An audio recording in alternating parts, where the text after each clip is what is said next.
Lord Marcus 2019 called and they want their movies back, but they can't have them. Welcome to the Film Dogs. Welcome to the 2019 version of the Film Dogs Film Draft. I'm Mr. B.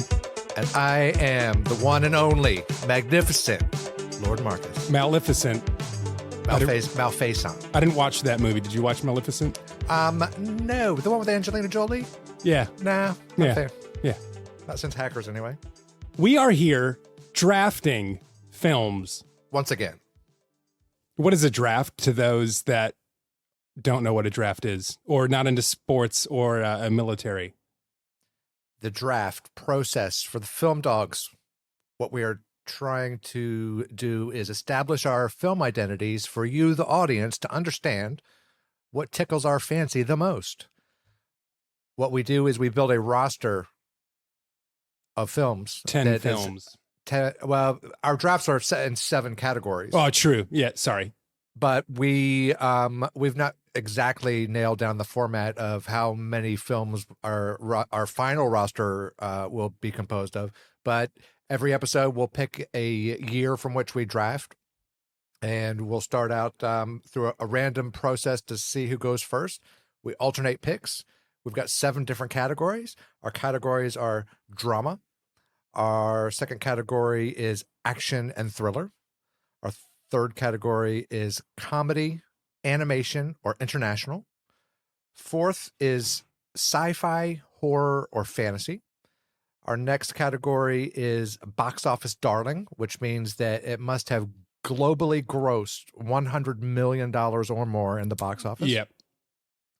Our next one is the awards darling, which means that technically must have been nominated for either a Golden Globe or a Academy Award. Yeah, and we're leaning more towards Academy Award.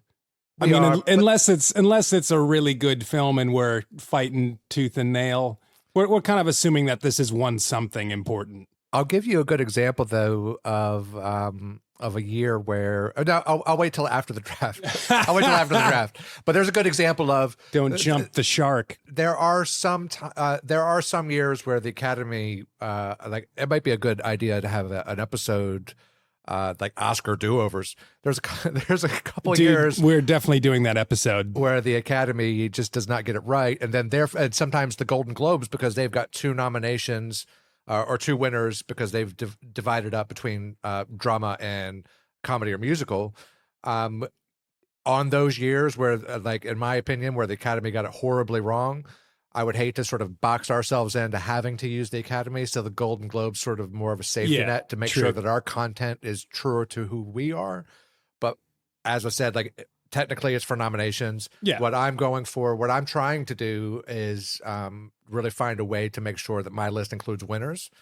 But I would let's just say if I had to choose Barbie as an example, if it won Best Picture or whatever, and it dominated, and there was only one other film that won. It's like I either have to choose Barbie or I have to pass. No, I want to have a safety net of having something, rather than being forced. Like it's just given us a little bit more of a wider option, a wider range to get our identity correct. And then we got wild card, so we can kind of choose whatever we want, any genre, as long as it was released in 2019. Yeah. You know, so that could even go for the more documentary side. It could be a super indie film that nobody's probably seen, but you saw it from that year and you're wanting to give it a shout out, or you're trying to double up on more sci-fi. Who knows? There's no rules with wild card. I'd only say that we had discussed maybe about 6 months ago if it's on Letterboxd, it should count. Yeah, and we just sort of did this exhibition draft, and I picked Band of Brothers. You're like, oh, you can't do that, and I was like, well, it's on Letterboxd.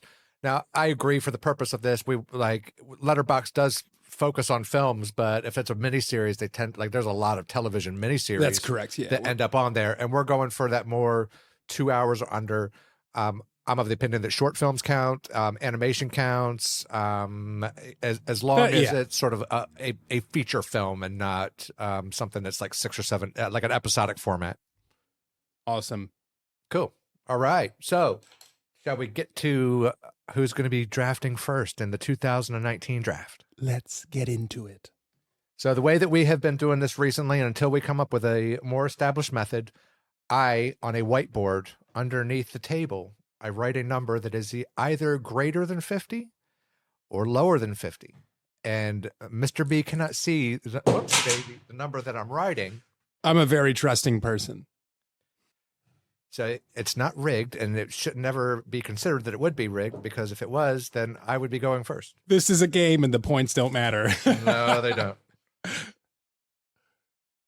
All right. The number is written. Is the number that I have chosen greater than 50 or less than 50? It's less than 50. It is less than 50. I picked number 1. Number 1. I like that you wrote 01 as well. I was trying to throw you off a little bit. You're a thinker. You're a thinker. Writing two digits down. It must be 88. 88. All right. What a wonderful year. Oh, my goodness. Blood is about to be drawn. Okay.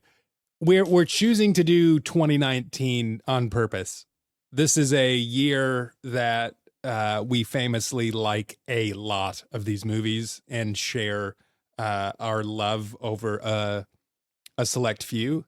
That could end up in a brawl, but we're recording, so probably not a brawl this time. And I got to say that two things. Great year for drafting, obviously.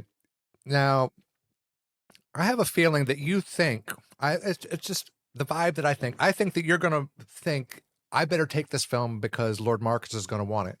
Yeah. And I don't think that my draft board has as many shared films as you suspect. And that's what we're learning while we do this show, is because if you listen back to any episode where I go, I think I know it's this one, or it is 100% this one, I don't know if I've ever been correct yet, but I'm wondering if maybe this episode is the one where I get it correct. Because I have my number 1 movie I want in mind. It is in my mind and I want it. But what you just said, and I've been wrong in the past, there's a handful of movies that I think that you would really like, to where you will not take this film because you 100% would prefer a different film. But if you've also listened to episodes in the past, I go by my heart.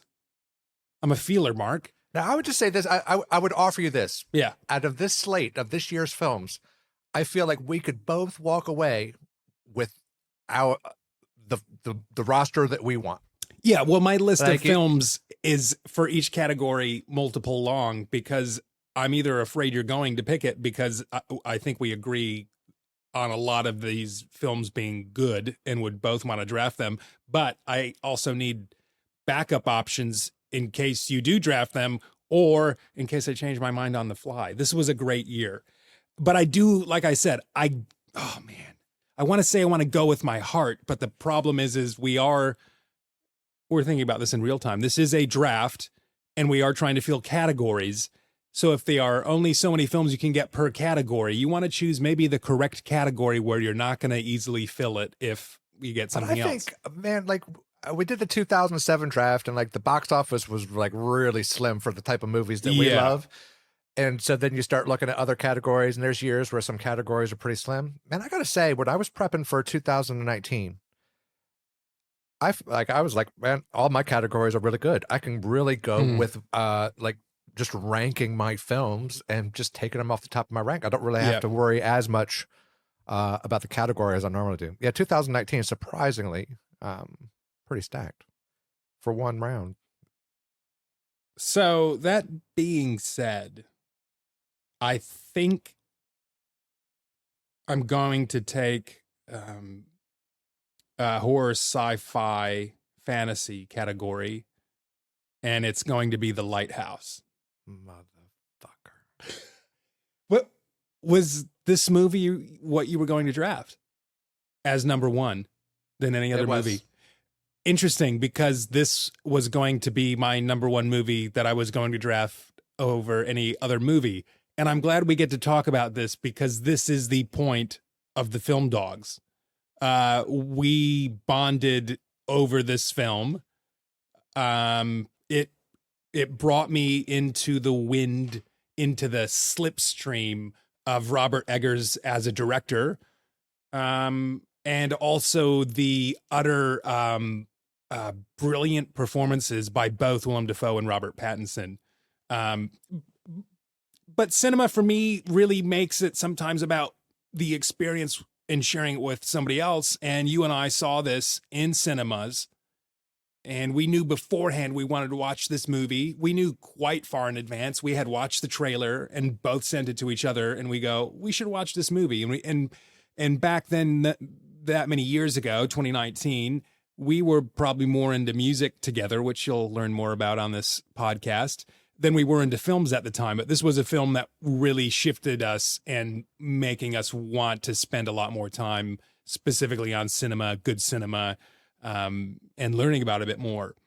An interesting note, I don't know if you would remember this, but I remember very vividly, is do you remember what day it was when we saw The Lighthouse in the theater? No, I don't. It was Valentine's Day. Okay, which is funny.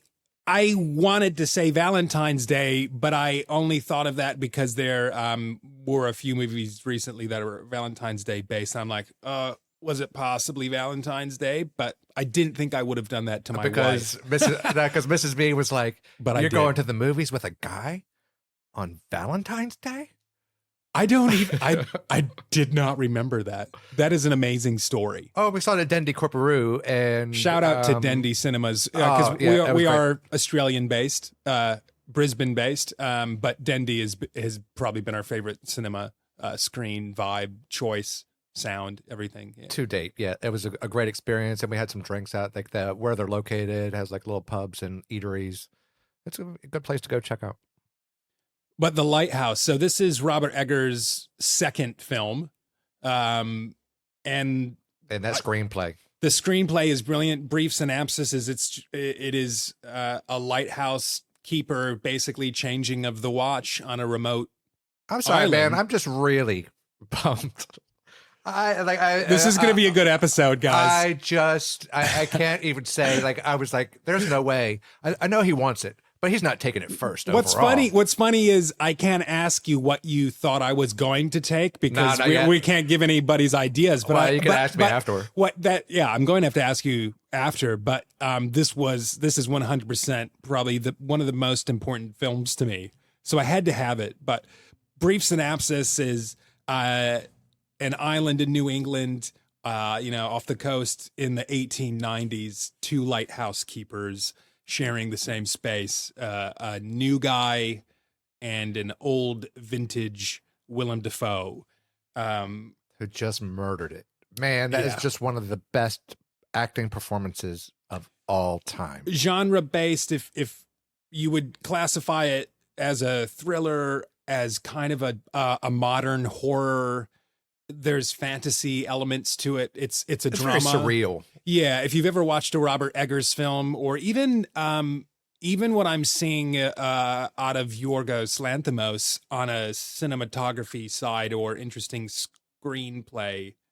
Well, it had that interesting Academy ratio that was very boxy instead of your sort of 16:9 widescreen format. Shot on film as well, vintage, black and white, like this. It is a stunning film. It looks brilliant. Really, really upset that this, like, man, Eggers is, whatever. All right. I'm just going to get over it. But this is a film, if you have not seen this film, we would say this is probably the next film you have to watch. Got to be in the sort of right zone. I think I even maybe made a deal with Mrs. B saying, if you finish that movie honestly through the whole thing, you watch it from beginning to end, I will pay for your dinner out one night, because I was confident that it was not going to be able to be accomplished. Yeah, she fell asleep about an hour in. It is a very tonal, specific type of movie. You got to be in for there's not a lot of action to keep you into it. It's the dialogue that keeps you into it. It's like this really moody atmosphere, and sometimes it's pretty silent, and sometimes you don't really know what's going on. But man, the screenplay, for me, like, the screenplay is the source material for how good a movie is going to end up being. And this is just one of the best of all time. Yeah, and as Mr. B said, Willem Dafoe and Robert Pattinson. I think this is about the time where I was taking Robert Pattinson seriously, but And maybe not I that wasn't. seriously. Yeah, I had seen him in because I really loved him in The Rover, and had sort of carried over, but I hadn't really seen any of his Shout other out to The series Rover films. 2013. Oh my goodness, That is a great sleeper film from Australia as well. yes, A24. A24.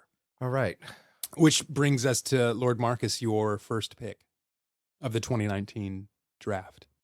I'm gonna have to shift gears a little bit. All right, my first pick in the 2019 film draft is The Lighthouse by Robert Eggers. I'm stealing it. I'm going to go in the category of awards darling. Great. By Bong Joon-ho. I'm taking the best winner picture of 2019, Parasite. Great pick. That was almost going to be my forced first pick because I thought it might be a hard film for me to be able to get from you. And I knew it would definitely fit in kind of that horror, but also that awards darling. Be a few different things. And if you'd gotten The Lighthouse and Parasite, yeah. I probably would just burn this place down. Yeah, this would probably be the last episode. It never would have been aired. Straight to archives. Straight from the correctional facility. Bong Joon-ho is a masterclass in class warfare. It really just examines the divide between how the lower class views the rich and powerful, and vice versa. And I would say like the first 2 hours. Now, warning: this is a foreign film, and so it's in subtitles. But it did win the United States Academy Award for Best Picture, Best Director, Best Screenplay. Deservedly so. It, in my opinion, for the type of engaging, broad, kind of loose genre film, it was the correct pick. In a lot of years, I do not agree with the Academy. This year, like I love this film so much. I'd say it's one of my favorites of the 21st century. Bong Joon-ho, like he had Snowpiercer, as how I was originally introduced to him, and I've only recently seen other films by him, and so I wasn't really super into it. Like it wasn't listed as sci-fi, and Snowpiercer was one of my favorite films, and I was like, oh, Bong Joon-ho. I admit I didn't see it until after it won the Academy Award, and I didn't really see it till last year. I don't know what it was that sort of separated me from it, but if you're dancing on the edge and you're in the mood for a good foreign film, then it is so good. Yeah. It's so well acted. It's such an original concept. And that's really hard to do these days. First off, you have a foreign language film with an original concept with actors you've probably never seen or heard of. Yep. If you're American or Australian or in Britain, if you're not a foreign language fan, and to sit there and sort of be enraptured for 2.5 hours, man, it made me really giddy while I was watching it. Again, the writing was really good, but just sort of the premise and the examination, it's part satirical. Yeah. It's kind of funny in a Korean way. I suppose you have to see enough films to understand, but the cinematographer was the same that had done Snowpiercer. Yep. And a really good film called Burning that starred Stephen Yeun from The Walking Dead, which is another great South Korean film. So the cinematography just gorgeous. And like they've got, I would say for me, South Korea is on par with Hollywood for like making really great, beautiful films for the big screen or the small screen. So Parasite, currently available on SBS on demand.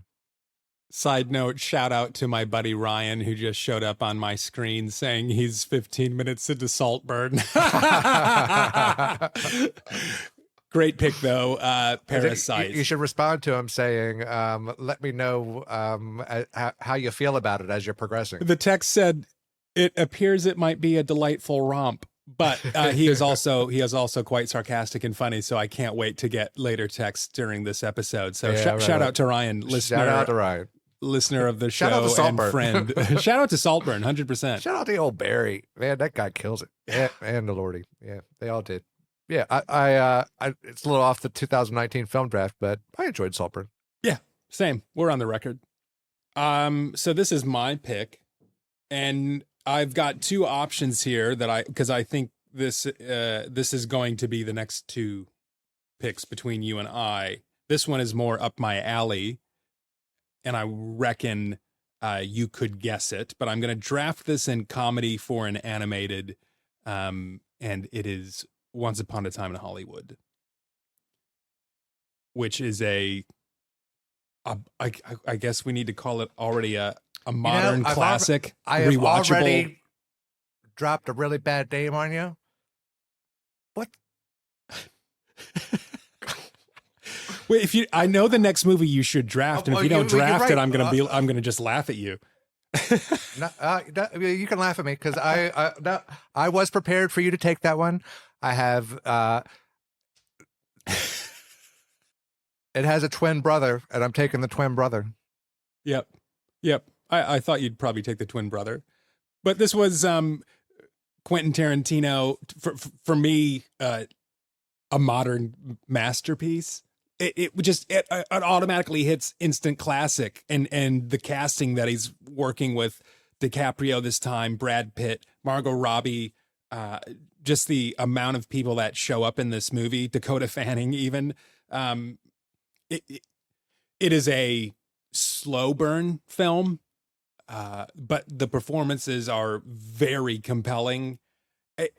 For me, because we are fans of kind of what The Ringer does with their video pods at rewatchables and big picture, but it for me, this is an instant rewatchable film, because if you throw this on in the background, I'm compelled to pick it up and want to finish it. It's hard to kind of pick out maybe what might be your favorite scene. There are moments where it does go slow, but it still serves the film and you still enjoy it. Tarantino's it as well. There is some shock and maybe some history twisting at the end. I mean, it's 2024, so you should have watched this film by now, people, if you haven't. So I don't really want to spoil it. I don't think I am spoiling it, but the story about 1969 era Hollywood. We've got a washed up actor played by DiCaprio, and he's got his driver handyman friend that he keeps on, Brad Pitt, who used to be a stuntman. And we also kind of follow the story of Sharon Tate before her famous abrupt ending and exit from this world, played by Margot Robbie, which is just an interesting story. But I wanted to draft it. Yeah. I wanted to draft it for all of those reasons. Like I think the world of Margot Robbie, and my feelings of her most recent movie aside, I have loved everything that she's been in, and I just wanted to draft. So I wanted to have a Margot Robbie film on my team that actually represents what a talented person she is. But it's such a great treatise on aging, with DiCaprio's sort of fallen out of grace, and how is he fighting to stay relevant later in his career, in a career where, in his particular type of scenario, the mass adoration fuels him, and when all that's gone, what keeps him going? Yeah. And the slow scenes where he's coming to grips with that are just some of the most powerful statements on what it's like for anyone to age, particularly from the vantage point of a middle-aged man, sort of at the end of his career. Yeah, it was fantastic. I rewatched this without logging it because I wanted to have some research of where I was going to rank it. And that was my next. You must have took a peek at my draft notes. In the pantheon, where would this sit for DiCaprio performances for you? Because this is arguably up there for one of my tops, if not the top. I wouldn't say. I doubt that would make my top, but top five. Top five. Let's say that. Well, I'm sure that probably in the very near future, we'll do a let's rank all of the films that we've both seen of his. But I'd say offhand, I'd guess top four. Yeah, but great film. It is Tarantino. So if you're going into it not knowing what it is, there's probably a lot of things that will take you by surprise, especially maybe some shifting of history that we won't go into. but a fantastic film. It's listed as kind of a comedy drama thriller ish, and it dances between those three. And I've heard it described as almost like a love letter to old Hollywood from Quentin Tarantino. That's giving him a kiss. And another interesting side note about this film, I went to see it on a date afternoon at the event Springfield, and who else was there? And Darjeeling turns around and said, "Isn't that your friend, Mr. B?" over there?" I was like, "It sure is. Don't you want to invite?" I was like, "This is a date. No, I'm not inviting him to come sit with us." I'm offended that I wasn't allowed to sit with you. Just kidding. No, that was a great time. Great movie. Great experience. And my team is pretty strong for 2019. I'm off to a great start. I'm pretty happy. Definitely off to a pretty good start. All right. Well, you might think you know what the twin of the Tarantino film is. Uh-huh. You might be right and you might be wrong. Yeah. In action, I'm going with Guy Ritchie's The Gentleman. Nice. And I like being candid and honest on this pod. I kind of forgot that this was a 2019 film. Very enjoyable though. And a wonderful film for you to have on your team, because I love the last two picks. I feel bad for you, but now I feel less bad because you got this movie. It is a great movie. Talk to me about it.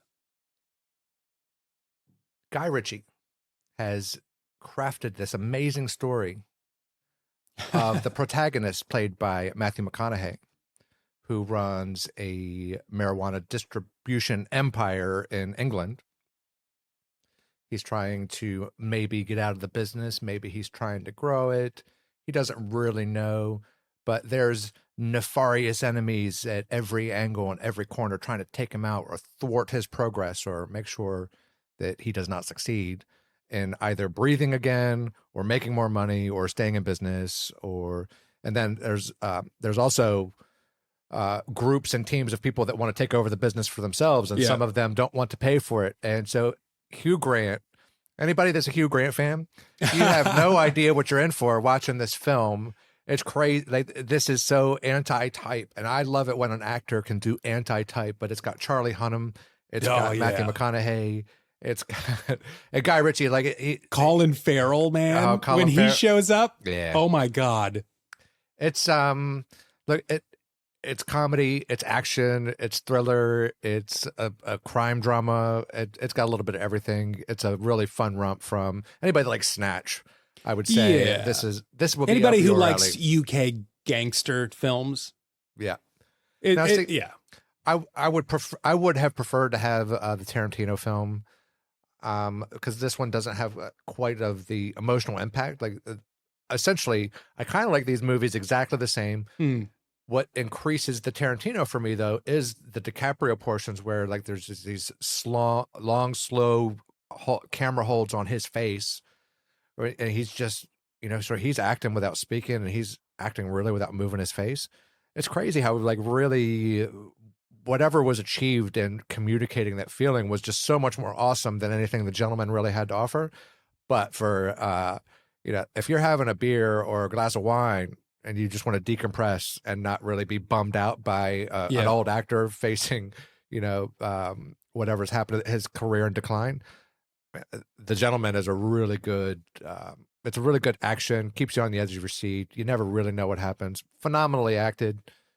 And Hugh Grant, man, if you think that this guy just does like Paddington movies or Oompa Loompas or About a Boy, that, man, this guy's crazy, like Ben Kingsley in Sexy Beast. Man. Yeah, fantastic film. And entertaining. So this is something that you put on this when you want to have a bit of a fun night. Guy Ritchie famously probably does more of the bro films. This is it's a guy film, but even Mrs. B, she enjoyed it as well. And how good Matthew McConaughey fits in this film. it's great. It's not. I wouldn't normally think of him playing that part and being in a Guy Ritchie film, and that's nothing against McConaughey. It's just more of the tone that Ritchie always goes for in his films. You wouldn't necessarily think that that would be something that McConaughey does. He does it. He does it well, and all the other people that build this movie together, because there it feels like there's a few storylines going on. Geez, Hugh Grant's performance in this film might be. Is he better than Matthew McConaughey in this movie? If you could give an award to performance, You know, no, I would, because I love a bit of wagyu. Matthew McConaughey was just being Matthew McConaughey, and it's like he has done a version of that. Like he just does that. Sort of stoner hippie cool. Like he does cool better than anybody. So like it really wasn't a stretch for him. That was just an amazing piece of casting to put him in there and just let him be himself. Where Hugh Grant, maybe he's really like that, and everything else is not like his real life. But man, Hugh Grant is worth the price of admission. Hey, could you remind me what category did you draft Tarantino? Tarantino was actually in comedy, foreign, animated, which takes me to my next pick, which I am trying to figure out what it should be. It threw my draft off a bit with where I took some things and where you took some things. So I think I can make it work. But yeah, I think you'll be happy with the way the rest of the draft goes, because I kind of feel like there's nothing else that is going to be something that we both want. There is. Is there? Yeah. I don't think so. Yeah, there is. In Box Office Darling, I reckon I'm going I would have already taken it if I wanted it. Really? Okay. Well, I'm going to take the Joker. Cool. I'm surprised you didn't want to draft this film. You say you're taking that in Box Office Darling? Yeah, Box Office Darling. I had a few options there that we can maybe talk about in shout outs later. But for me, this one, I enjoyed this film. It's a little more darker than where Mr. B normally sits on his films, but I guess that maybe is me saying personally darker, because I do actually enjoy a lot of other films that some people would be like, that's way darker than that, man. When I say dark, that's pretty dark. The Joker is very realistic on kind of the worst of humanity and how that plays in society, and how some people get trampled over in life and they get dealt maybe the hard cards, and they stack up on each other, and even talking maybe even about mental health and depression, and it touches on a few different things on the social status, but also mental illness. Yeah, it's a bummer of a film. You're not watching this movie to have a good time, to have fun, or to be entertained. I don't know if I was entertained, but I was shocked. That's what I'll say. And it's the emotions that it gives you during the film. It definitely pulls you out of the world for 2 hours, and it takes you diving into a dark part of who's meant to be the nemesis to Batman. And to think that they could make a movie like this, rated R, and for it to make the money it did, over $1 billion worldwide, it was very interesting that this kind of movie could get that kind of recognition and that money, famously from the same guy that did The Hangover. And then even Phoenix kills this role. If we're talking about acting performance, it is one of the best of the year. Well, he won, so technically it's recognized as the best performance of the year. Yeah, I would say, and I don't care who gets irritated at me saying so, it's the best Joker performance of all time, and there is not even a close second. And I'm willing to debate that with anyone that feels like calling in or having a comment or dropping by, or let's meet at the theater and do a double feature. Look, I really, no disrespect to the film, I just don't. I'm trying to. It's probably the best comic book film of all time, but I'm trying to really make my identity known that like I love comics, I love graphic novels. I'm not a fan of comic book movies, and I'd taken the Joker, but like, oh well, maybe Lord Marcus is the guy we should ask if the Avengers is any good. I don't want to slag anything because I would never say that. I'm never going to lie. And I think me drafting the Joker would sort of set myself up for, taking recommendations or asking about my opinion. And I want to be really strong in my opinion. Yeah. That I'm 99% opposed to comic book films. There's a handful of them that I really like, and this is definitely my absolute favorite film that is based on comic IP. And there's a kind of close second. I'm not going to say what that is. Because I might want to draft it down the road. But overall, look, I adore this film. Its influences from Taxi Driver and The King of Comedy and Martin Scorsese in general. How they got that 1970s New York vibe was crazy good. I figured that you would want this and it would pair well with your from the anticipation draft with having the sequel. Yep. And I think it felt really tidy. Yeah. And I just sort of prepared myself. I knew that I wasn't going to get every film that I wanted. So I sort of resigned myself. I was like, this one I think it feels like it would fit on Mr. B's team a little better than mine. So I just took it off my draft board altogether. Interesting. But I did love it. What do you got up 5 next? star. All right. So that's going to bring me... I think that I'm just going to be able to go with what I want from now on. And in the horror genre, I'm going with Ari Aster's Midsommar.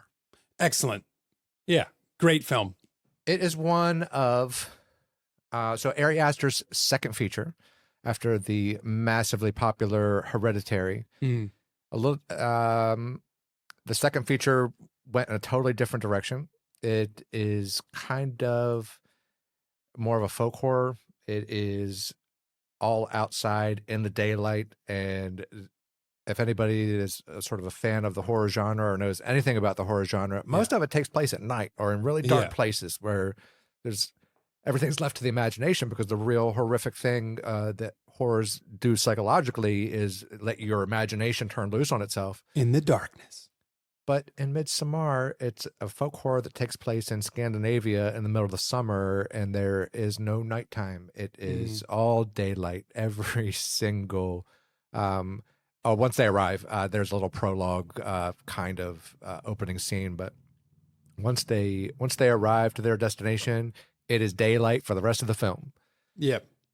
And it is crazy. It is it's beautiful. But the thing is, with it being so bright, this guy has a real mastery of how colors work together and how brightness works and how they all flow together, because it's real easy to blow out and have these massively big highlights and just everything looks whitewashed. Man, this was it was so colorful. They're in this really traditional, old school Scandinavian village, and they're wearing these very traditional Victorian dresses, and they're all very colorful and hand sewn. Just like with Eggers, he just takes so much care in his production design and really nailing this authentic look. The story itself is a group of friends are going to attend this festival in one of their hometowns, and one of the guys wanted to go by himself, but his girlfriend recently had lost someone important to her, so he felt sorry for her and brought her along. And they arrive in this place where nothing is as it seems, and bad things start happening to everybody. Yeah. And it is listed as a horror film. For me, it's sort of more of a light horror. If you've ever seen Wicker Man, it's sort of it is very culty. much related to Wicker Man. Well, there's a lot of comparisons. The aesthetic of some of the things that the people are doing, and some of the set pieces, and the musical aspect of it. They do it so much better. For me, if you're a fan of the Wicker Man, not the Nick Cage remake, the original, then I think you would like this film. For me, it is the next stage in that sort of the evolution of that type of film. For me, it's so much better. The script is so much better. The acting is so much better. The production is so much better. Ari Aster just directed the heck out of early appearance from Florence Pugh, Yeah. and everybody else is just kind of, average actors. And you probably may have seen like a bunch of that guys. I really, really enjoyed it. It improves with age. Like I've liked it better every single time that I've watched it. And an A24 film, so it's got that A24 vibe. And I also saw that at Dendy Cooperoo. I don't think we Yeah, great cinema. Yeah. Shout out to Dendy again. They do those A24 films really well. Yeah, which it can be hard for us to find all the good ones locally. Hey, by the way, Hoyt's is building a new theater in downtown Ipswich. Well, they're renovating an old theater. Come at us, Hoyt's. I was hoping it was going to be Dendy. All right, that is my pick in the horror category, Midsommar by Ari Aster. Which takes me to, man, I've kind of got two options here, but I've got to figure out how to work it with my draft then. I think I've got to take, because I've got to pad out my draft to make some things work to fit the descriptions. I am pretty sure. I know some films that you love from this year that there's not going to be any more. You're not taking anything from me. I'm not taking anything from you. There's nothing left on my list that I think you've even seen. Well, or if you have, you've got it. I don't think I'm not worried about this film, so I'm not going to draft it. What I need to get right now is actually action thriller. And because I already have The Lighthouse, that could fit in thriller, but I didn't need it there. I needed that to be my number one. I think for action thriller, you're not going to take that from me. I'm going to go to Awards Darling, and we'll take 1917. That was one I knew. I wrote down, these are ones that B will want to get. And that's actually the first. Correct. That's the first one. I didn't really think that you wanted Tarantino or I thought Lighthouse would be whoever got the pick first. And I purposely didn't draft this till now because I think it is a fantastic film. When we talk about Mr. B films, we have talked about how I love World War II. I find that those stories, World War I and II, that sort of stuff, always very compelling. This is a Sam Mendes film. It won for Best Cinematography. It's famous for its views of you're following this character going through the trenches and through the fields and through towns all in one shot. So we're going through a day and a night with this character. It's worth checking out just for that. It was masterful. It's stunning. Yeah, I mean, geez, the master Deakins, Roger Deakins. Yeah. I mean, a very worthy win for 2019 for cinematography. It is a feat that is incredible. Even if you weren't somebody who enjoyed the film that much, even just watching some of the YouTube stuff behind how they did it. That guy should be knighted. Yeah. He's knighted. Roger. We're knighting him at the Film Dogs. He's Film Dogs knighted. Sir Roger Deakins. Sir, thank you for your contribution to cinema. But this is a film, if you haven't seen it, it is a fantastic old war movie. If you like war movies and you haven't seen this, I don't know where you've been. But if you haven't seen it and you are into war movies, this should be the next one that you watch. If you're somebody who is into cinematography and kind of emotion, it is an emotional film. They are young men at war, and it is 1917. So we are looking at World War I overseas. And it's a great story. It's not full of people and a cast that you're really gonna know. I don't think it matters. Colin Firth does make an appearance, and so does Benedict Cumberbatch. But for me, it is a beautiful film. I think it was a worthy win, and for Awards Darling, this kind of fit the bill of where I needed it to sit. So I'm happy with this one. Well, I would imagine most people that are interested in war movies probably may have seen it, but if you haven't seen it, and you might be on the fence about it, I will tell you this: I'm not as big on war. I'm not into the same kind of war films that Mr. B is. This one was so interesting that like it really is like you believe it was done in one continuous shot. It is really like it is amazing how they pulled that off. And you can read those things. It's like how they do it, until you watch it. It's just not really. It doesn't make the connect in your brain until you be like, "Wow, Yeah. that is crazy." And you won't believe me until you until you watch it. But I dare you to watch it and prove me wrong. Yeah. All right, leads me up. I just had a revelation, and now I'm worried. It's your pick. What are you worried about? I had a movie come to mind that I should have picked sooner. I don't think you got anything to worry about. Okay. What do you got? And box office darling, Yep. I'm going with Ad Astra, Oh, fantastic. the Brad Pitt, Tommy Lee Jones Mm. space / sci-fi drama. It's a slow burn sci-fi. Yeah. It didn't do well. Like it obviously did well. Brad Pitt probably could sell out theaters even if he was in something that wasn't that great.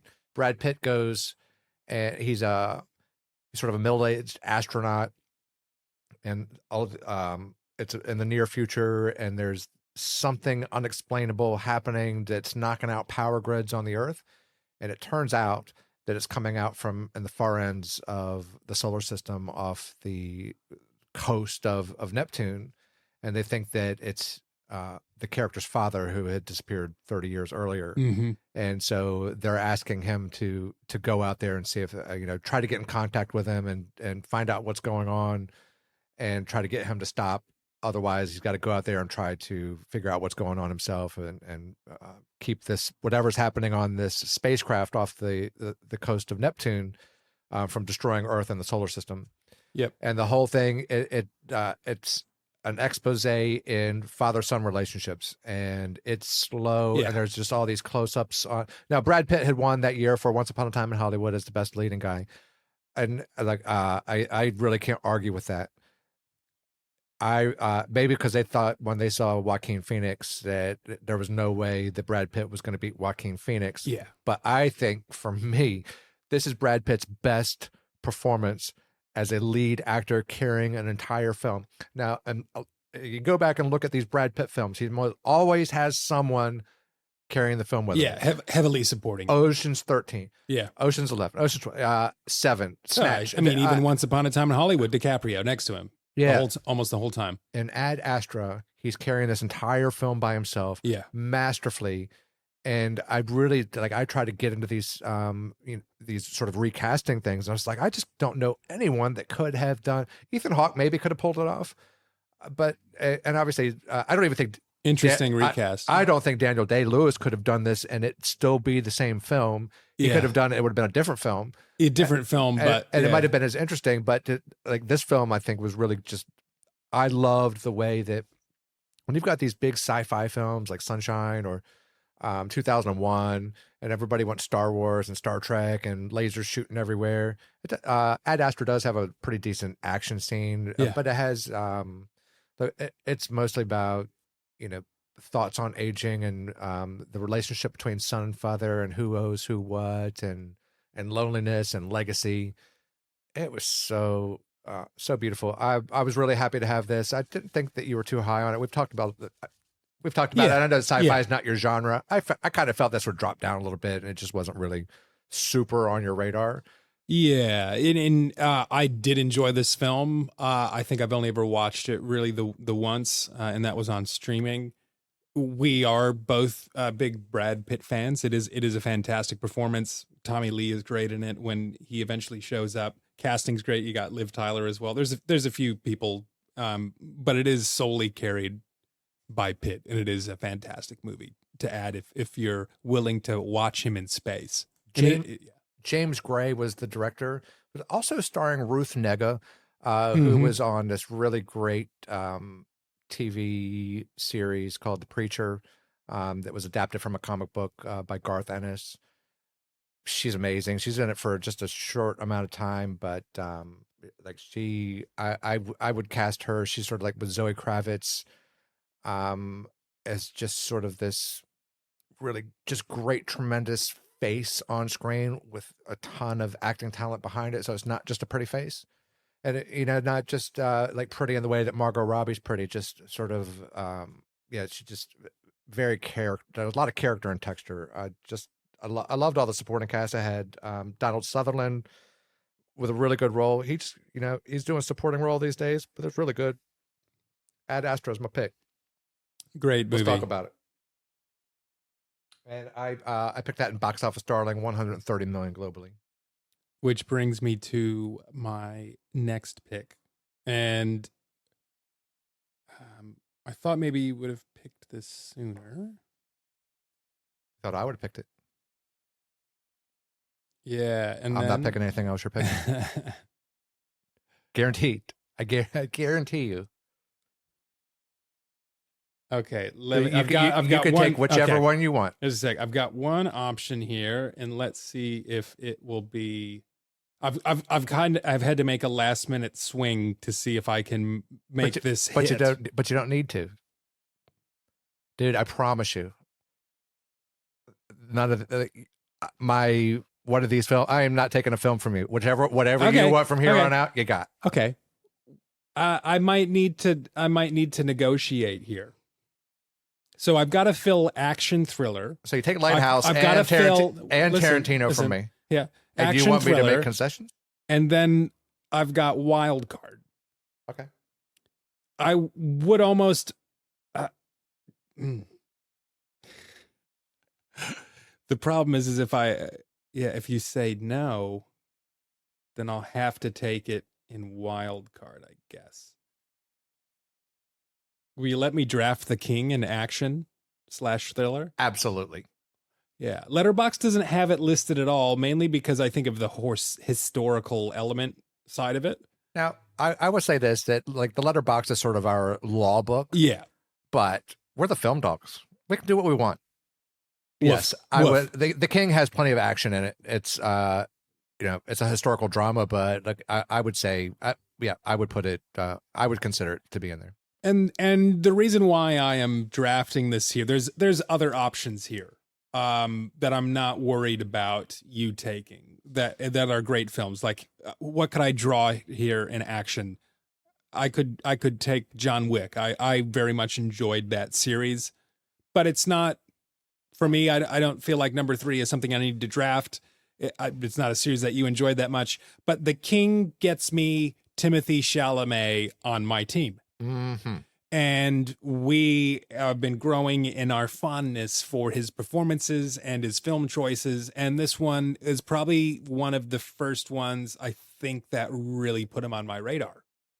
I came to this because off your recommendation. Yeah, because I'm huge into Tudor era England after the Henry VIII series, The Tudors. Oh my God, if you haven't seen that, drop everything and go out and binge the heck out of that. But I'm really interested in sort of that era of English history. And because Timothée Chalamet had been cast in Dune, I knew who he was, but I didn't know a lot about him. I was like, oh man, Paul Atreides, he's been cast as Paul Atreides. Dune's my favorite book of all time. I'm super stoked. Shut up, Siri. Don't tell me what to do. We're the film dogs. We're talking here. Yeah, so I was like, well, maybe this is an audition to see if he can actually pull that kind of role off, because obviously Paul Atreides in Dune is leading billion people and, like he's hero of the universe. And so if he can't pull off Henry V, then, there's problems. But from the opening scene, again, we have Robert Pattinson in it as well. Yep. Look, I did like this a lot. It really wasn't on my radar to draft. It was on my list of honorable mentions. What do you got? I'm waiting for. I'm surprised you didn't draft The King. Why? Or draft it earlier, because you're such a Chalamet fan and you were the one that recommended me this movie. Right on. Because I've got other things that I like ahead of it. So now because of that though, and you didn't take The King, but I'm shocked you didn't take The King. I have another movie that I want that I've realized. Well, geez, if you've not taken all of these so far, then are you taking this one from me? Maybe. What do you got? Because I know what my next pick is for sure. In Wild Card, now, This is going to seem way off balance Oh, I love being off balance. because it's a short film. Excellent. It's by Paul Thomas Anderson PTA. about Tom York. Anima. Great pick. Great pick. Now, Yeah. in 2019, Tom York released a solo album called Anima. Amazing album.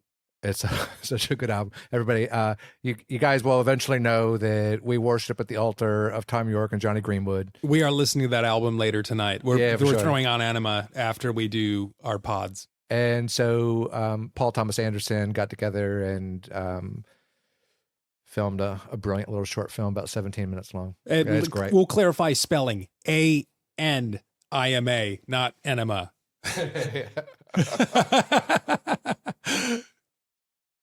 But great pick. And PTA is probably one of our, I mean, for the sheer amount of movies that he's made so far, he's probably one of our favorite shared directors where we go, oh, do you like this movie? Love that movie. Do you like this movie? Love that movie. Do you like this movie? Love that movie. I would say like if we had like our Venn diagram, Fincher and PTA and Tarantino would probably be like that real tight knit where we're pretty much guaranteed that we're gonna like it a lot or love it. Yeah. More than likely. Yeah, Anima's really good. If you like PTA and the style, it's a little surreal and dreamlike, but that's what the music's like. It's really, yeah, I can't say much about it other than take 17 minutes and just watch a master do his, you got the master of Tom York and you got the master of PTA, and what you get at the end of it is, it's just a gorgeous 17 minutes. Good way to pass the time. Well, this takes me to a movie that I wonder if it was going to make on your mentions or anywhere else, but I still have to take drama. So I'm going to take Noah Baumbach's Marriage Story. Nice. I mean, this was 2019, so this is when I had seen this, the pandemic was already happening. So this was I feel I was probably watching this in bed on my TV. And there is a Mrs. B in the picture. This is a Noah Baumbach film, so we automatically know, oh, okay, family drama? Yep. Is it going to be heartfelt? Yep. Are you going to feel like you're hurting as well? Yep. Is the casting going to be good and compelling? Yep.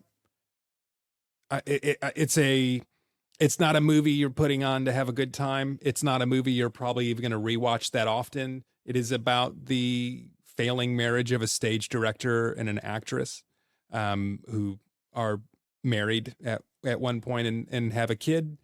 And it deals with their coast-to-coast divorce that kind of pushes them to who they become. And it's a sad film, but it's also when it's happy or when they're doing their thing, it really plays on their love of acting and being stage performers and the struggle that comes with that and trying to make that happen and make that a living. And the casting of Adam Driver and Scarlett Johansson, I'm not sure who's better in this movie, partially because of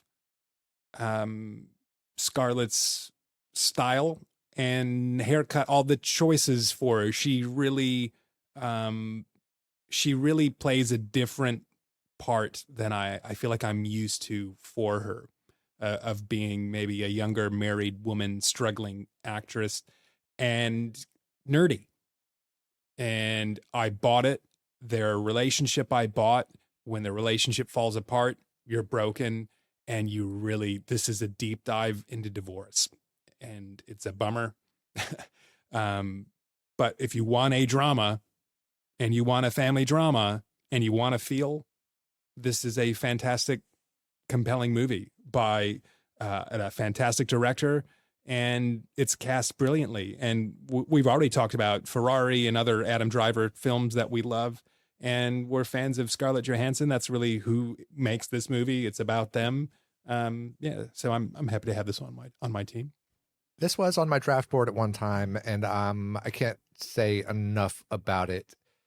Here's just to sort of add on to some of the things that you said, it is a bummer, but like if you have been through a divorce or your relationship's not in a very good place and you might want to understand what divorce life looks like Mm. this is such an incredibly realistic, in the way kind of like Kramer versus Kramer. It just really is this honest, painful look about two people that still care about each other but can't be married to each other anymore, and the sacrifices that it takes. And one of the things that I really appreciated about Noah's decision to sort of empower the female Yeah. was like I, I can't say strongly enough about how that made me love it so. Like, probably the reason that I connected with it so much was because instead of the female having to succumb, she was empowered to be the decision maker. And Adam Driver was the one left to have to upend his life if he wanted to be part of his child's life. Man, I just, and I felt for him, but you can't really not feel for Scarlett. But you know, like as a man, I was I was feeling for him. He didn't want that marriage to end, but you know, like he had his thing and it sort of had to get out of his own little bubble. I think they both just knocked us out of the performance. But I give that to the director. He got what he wanted out of both of these guys. You don't really know who to root for. It is a bummer, but it is you know, like sometimes life is a bummer. It was so realistic and so heartfelt. And I disagree. Like I could rewatch it a bunch of times. If nothing else, you know, it's sort of when you think that things are really bad, you know, look and try to, you know, be empathetic with someone else that actually really, really has it bad or is like really suffering, and maybe take the time to appreciate, you know, who's by your side while you're listening to the Film Dogs. Talk about films. Boom. Woof. All right. What do you got? I'm going with another short film, and this time I'm going in the category of drama. Okay. And it's by the director of Poor Things and The Lobster, Yorgos Lanthimos, and his short film called Nimic, starring Matt Dillon. Oh. And it's essentially, it's a 12-minute short. But let me tell you, it might seem a little odd that I've just picked two short films, but what Yorgos Lanthimos can do in 12 minutes, most people can't do. If you gave him 3 hours, 6 hours, 20 hours, 50 hours, this guy is so crazy good. He just is, in 12 minutes, he establishes everything that makes him an interesting director. We will have a Yorgos Lanthimos episode for sure. this year when his newest film releases. Kinds of Kindness. And so Nimic is available on MUBI. You can probably even find it on YouTube, I imagine. It's only 12 minutes. And it's about a cellist played by Matt Dillon who asks somebody on the subway, asks them a question, and things do not go as he thought by asking this question. And sort of at the heart of what it is trying, like what he is able to say so completely and eloquently in 12 minutes is that everybody in every role ever in humanity is replaceable, whether it be husband or son or father or cellist in a orchestra or anything. Like it's, and the way he does it with his very signature style, man, to do that in 12 minutes, I'm so impressed. I really am. And like, I'm not trying to bow out. Like I originally had Marriage Story as my drama pick, but man, I was sitting there like looking at it, you know, through like all my ratings. Man, I watched this thing like 10 times. Yeah. I love it. I mean, it's 5-star short film. I was like, I also don't want to feel like I'm restrained by some boundary. It's like, well, it has to be 90 minutes for me to draft it. I don't want to be like that. I'd like, if somebody sees this and somebody's like, oh man, Mark said it's only 12 minutes. Man, a lot of people have 12 minutes to give up. Yeah. Which might introduce them and say, oh, like I've not wanted to examine Yorgos Lanthimos. So maybe I will give The Killing of a Sacred Deer a chance, or The Favorite a chance, or Poor Things a chance. 12 minutes is a good audition. And I would like to take the platform to try to get people to do that. And for me, that's infinitely more valuable. And besides, I love the heck out of it. And I'm super happy to get another Yorgos onto my team. Rock and roll. Rock and roll. This brings me to my final pick. And this one's a hard one for me until I think the realization is you got to choose your heart. That is the point of the pod, is to tell people to watch movies and to watch movies that have moved us and that we love. And I could go with two routes here. I could give you one that won Academy Awards, or I could give you one that I have rewatched over and over and over again and makes me emotional when I watch it. So in Wild Card, I'm going to choose. I'm going to choose A Beautiful Day in the Neighborhood. I knew it. Did you? Yeah. Well, so this is a Mr. Rogers film starring Tom Hanks, and it's a loose drama biopic. Not really biopic. It's not really about Mr. Rogers. It's about a meeting with Mr. Rogers, and it is a true story about a famous writer for Esquire who was writing a piece on Fred Rogers and about his life. And it's cast with Matthew Rhys as Lloyd Vogel, the writer. From The Americans. Yeah. Tom Hanks, and that's really the main characters that we see. It is supported by Susan Kelchi Watson, who is Matthew Rye's wife in the movie. But outside of that, it really focuses on this conversation and relationship that Lloyd Vogel has with Mr. Rogers. And it's a drama. It's built about Lloyd Vogel's life and having some troubles in his life at home and being a new father and having a broken relationship with his own father and what reconciliation looks like, and the conversations that are shared between Mr. Rogers and Lloyd Vogel are beautiful. I know sometimes you don't like modern Tom Hanks, and I can agree with you. I don't always like the options that he chooses nowadays to go, I'll be in that.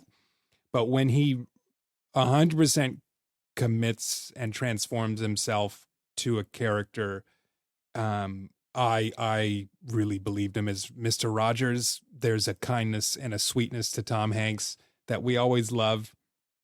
And he nails that heart of Mr. Rogers. And I feel like I'm watching Mr. Rogers talk to me as an adult on screen, and he's teaching me how to be a better father. He is the only person that could have done that role.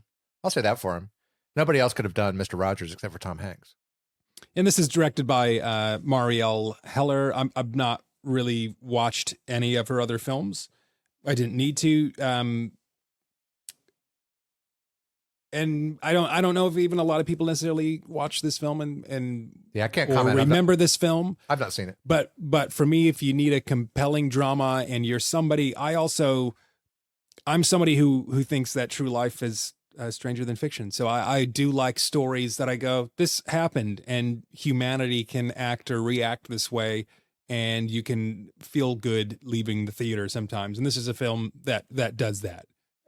Beautiful film. And so, Mr. Rogers was core watching for me as a child. He is 100% core, like part of my curriculum as a human being. Even in elementary school, like that, or my earliest memories of kindergarten was like when it was nap time. They put Mr. Rogers on after nap time. We didn't get to watch Mr. Rogers unless you had your nap, because if you were naughty, then you went out to the playground and everybody else got to stay inside and watch Mr. Rogers. Yeah, right on. This takes us to your final pick. Final pick, Mr. Irrelevant in the 2019 draft by Lord Marcus. Going in the international category. Going with a film that I could have drafted in several other categories. The Wandering Earth. It's a Chinese science fiction film. Okay. By Frank Tuo. And the premise of this film is that it's in the near future and the sun is dying. Well, it's predicted to, it's got 300 years before the solar system is kaput. And so all of the nations of the earth band together and get the Earth to be able to move. And so they're going to move the Earth into another solar system, to a nearby star that's going to take a couple thousand years for it to get there.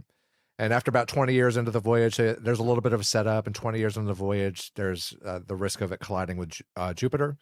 And so this film takes place in how they, how it doesn't have just one character in it. Like it's an ensemble cast. There's multiple narratives going on, and they're all of them are deserving of having their own plots. Now it is subtitled and it's Chinese science fiction, but it is like no other. It's not like American science fiction, and it's not like European science fiction. It is gorgeous. It uses a lot of matte practical effects, and it just approaches science fiction from kind of a different way. And I really like when we get so exposed to formula, particularly with like MCU movies and comic book movies. There's this formula, and like all of a sudden, and like this has happened it's happened in movies from the dawn of time, but increasingly more, death has no meaning. And that really bums me out because like, the character can just come back to life, and the character can come back to life, and there's always a reason for the character to come back to life. And it's like, for me, when a character's dead, they're dead. Mm-hmm. But that's part of the formula. It's like, how could we get somebody back into this film? Like, because it's about mining things for money. And so when a major studio abandons formula to make something that's like really original and gives it a really good budget, I think it made $360 million worldwide. And this is a Chinese film. Yeah. It didn't play in America. Yeah. It dominated at the global box office. And that just shows, I think, that what a powerful movie it is. And I was pretty sure that you hadn't seen it. And I would imagine a lot of our viewers haven't seen it. And even on the Letterboxd crowd, I don't think that people want to take the chance to understand that. Now, we do have an episode that we're going to be doing about Best of a Bad Bunch. And, we're going to sort of talk about how some of these films are trash for either the wrong reasons. And and that'd just be a whole different thing. But there are a lot of films that are trash or very low rated for the wrong reason, because people are looking for sci-fi action instead of sci-fi deep burn, highbrow, meditative on life. Yep. And so this is one that doesn't get a lot of Letterboxd love, but it is really, really, really good. And if you've got, it plays on Netflix. I'm not sure. It might be an option for it to be dubbed. I prefer, I don't really watch dubbed. I'd rather have the subtitles. Yeah. Because when the mouth doesn't match the vocals, it drives me crazy. So I would rather read the subtitles, and when I'm looking at their lips, it'd be like the actual words are coming out. And this one is so good. You would never heard of any of the actors. You would never heard of the director. You never would have seen any of these things. It is such a good film. It is wildly and brilliantly executed.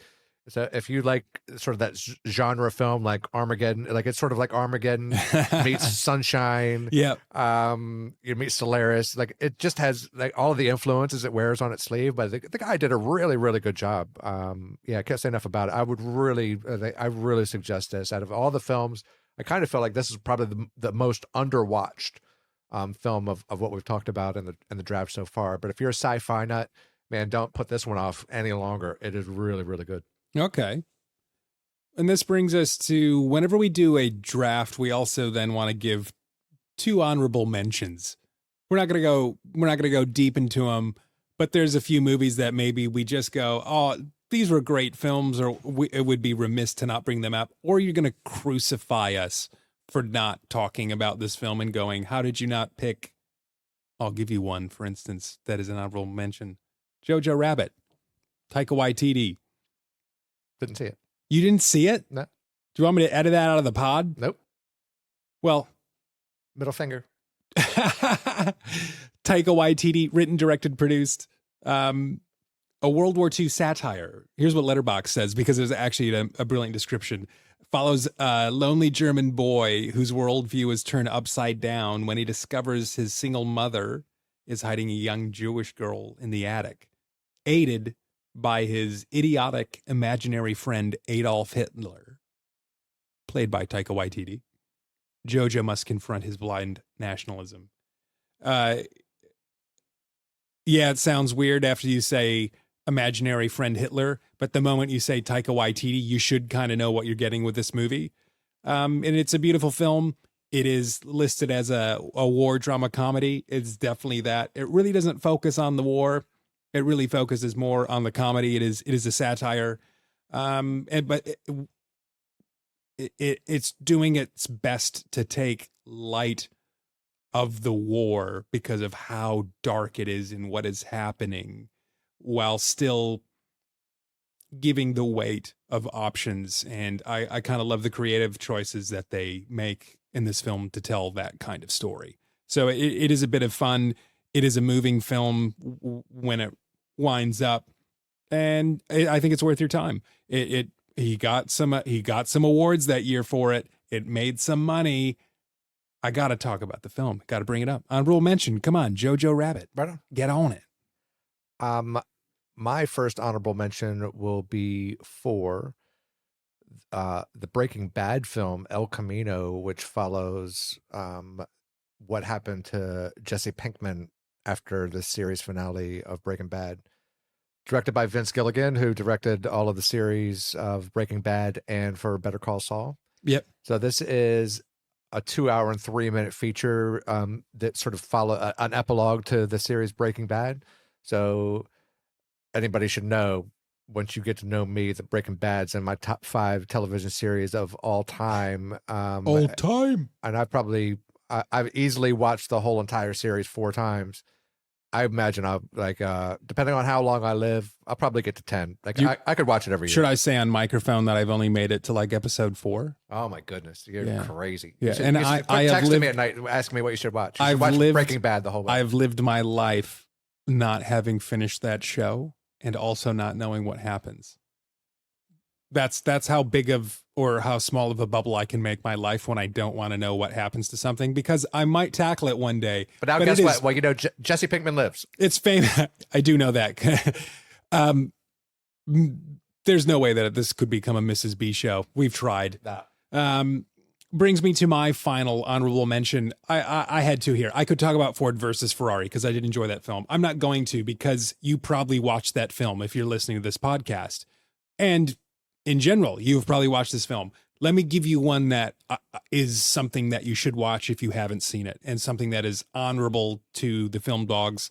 And it's going to be the Safdie brothers' Uncut Gems. Nice. I thought for sure you were going to draft that. I was just like, man, he's definitely going to go for Uncut Gems. Well, and you kind of know why. So this is starring Adam Sandler. You don't even need to know anybody else is in it. Yeah. Except for The Weeknd. The Safdie brothers famously like to appear in their movies, or good acting, the brothers. I think so. Yeah, definitely in but for good times. Writers and directors and that sort of thing. This film turned me probably onto them, of knowing who they are and what they do. But what's compelling is Adam Sandler, and that's why you need to watch the movie, because if you've not watched serious Adam Sandler, or if you've only ever watched maybe one semi-serious Adam Sandler, because he's made options like this. He's done Punch Drunk Love, Paul Thomas Anderson, that we both enjoyed as well, which is a great film you should watch if you want another compelling, wow, Adam Sandler doesn't do just comedy. He can be dynamic, and he can become a character. He can still be neurotic like we expect him to be. But yeah, this is a movie that just is quintessential New York. Safdie brothers are famously like New York style directors and stories around that. We've also got Sandler, who was famously a New York guy as well.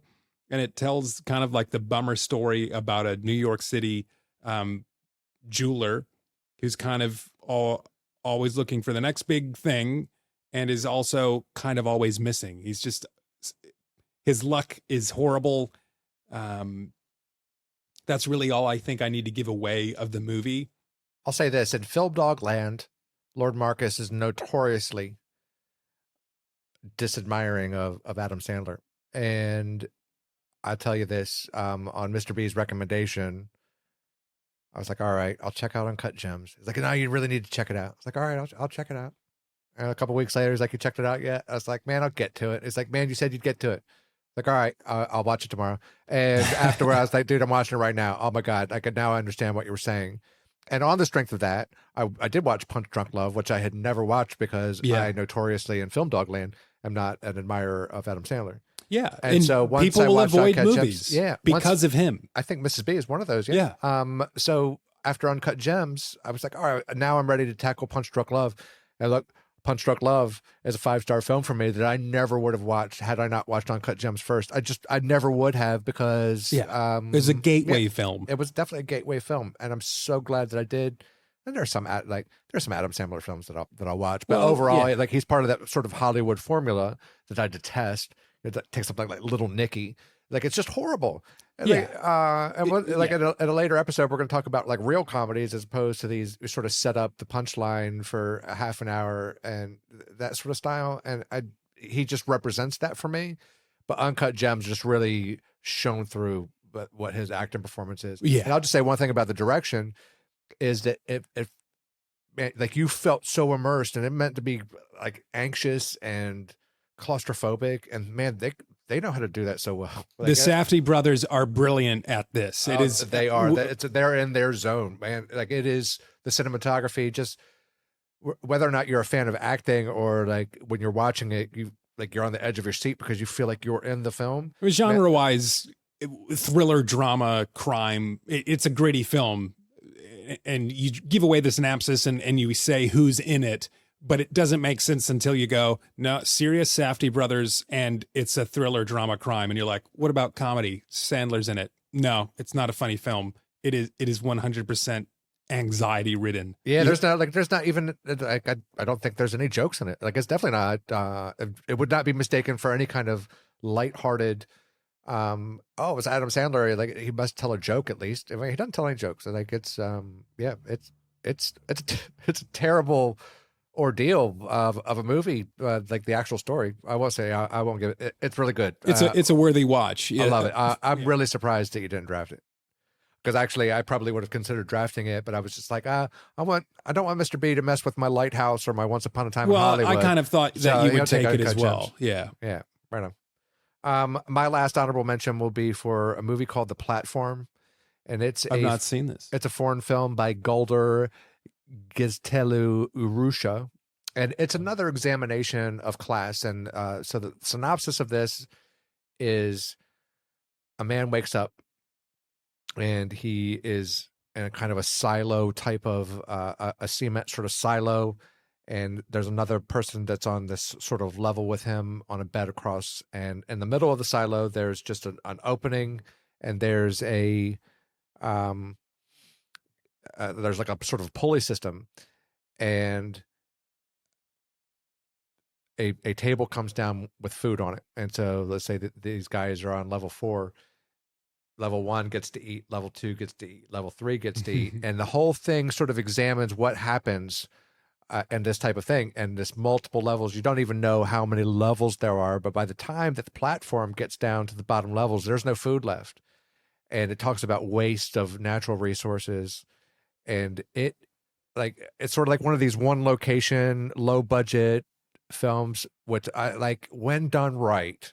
Yeah. When you have a real original concept that is done on a low budget because the concept is so good, you don't need a bunch of $20 million actors. You don't need Leo for a film like this. Mm-hmm. You don't need Brad Pitt for a film like this because the concept is just so good.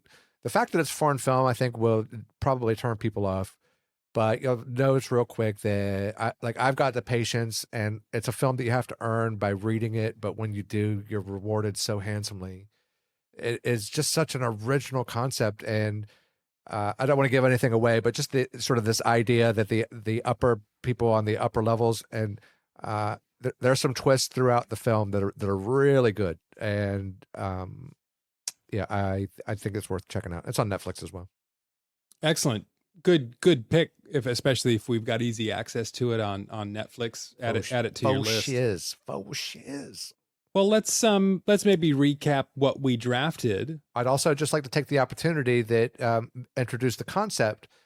Do we want to consider from previous drafts? Yes. Do we want to propose any trades off of our roster? Yeah, I was wondering.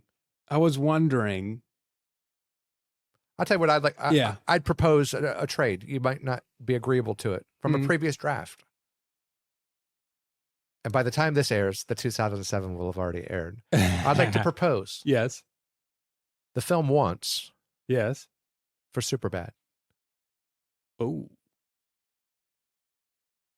You want Once from me, and I get Superbad? For you get That's a Superbad. very compelling trade. But the What? problem is you have all these music films. So I feel like I need to have a music film, don't I? Okay, well. This is That's a trade-off. this isn't from 2019 though. I feel like I'm not in the right frame of mind to talk about 2007. Okay, well, the trade proposal's out there for now. Okay. Might not be there next episode. You might really want Superbad. I don't know. I love Superbad. Do you have anything else that you want to offer upon trade? Negative. Negatory? Once belongs on my team. I'm going to have to find a way to get it. Yeah, okay. But I guess I might have to up the price that I might have to pay more for it than I want to, but I might have to. I'm agreeable to listen to a counter proposal. Well, I mean, there's a lot of good movies coming out this year, so maybe some rookies involved in this trade, some newbies coming out. So, do you want to go through? Tell me recap your top 10 for me. Well, the 7 categories. Yeah, seven categories. Sorry. Lord Marcus in the category of drama picked Nimic by Yorgos Lanthimos. In box office darling, Ad Astra. In awards darling, Parasite by Bong Joon-ho. In the international category, Wandering Earth by Frank Chu. In action thriller, I picked Gentleman by Guy Ritchie. In the horror genre, Midsommar by the very excellent Ari Aster. And in wild card, I took the short film Anima by Paul Thomas Anderson.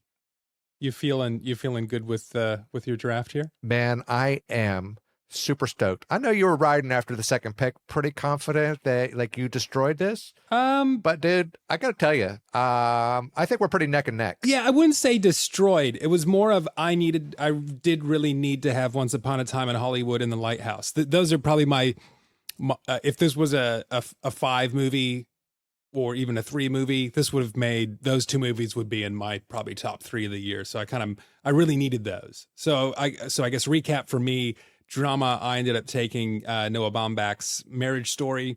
In box office darling, I took The Joker. In awards darling, I took Sam Mendes' 1917. In comedy foreign animated, I took Tarantino's Once Upon a Time in Hollywood. In action / thriller, I ended up taking The King, mainly because I wanted some Timothée Chalamet in there. In horror, sci-fi, fantasy, I took Robert Eggers' The Lighthouse. Brilliant performances from Defoe and Pattinson. And in last but not least, wild card, I actually took A Beautiful Day in the Neighborhood, the kind of loosely biopic / story of Mr. Rogers, starring Tom Hanks. Boom.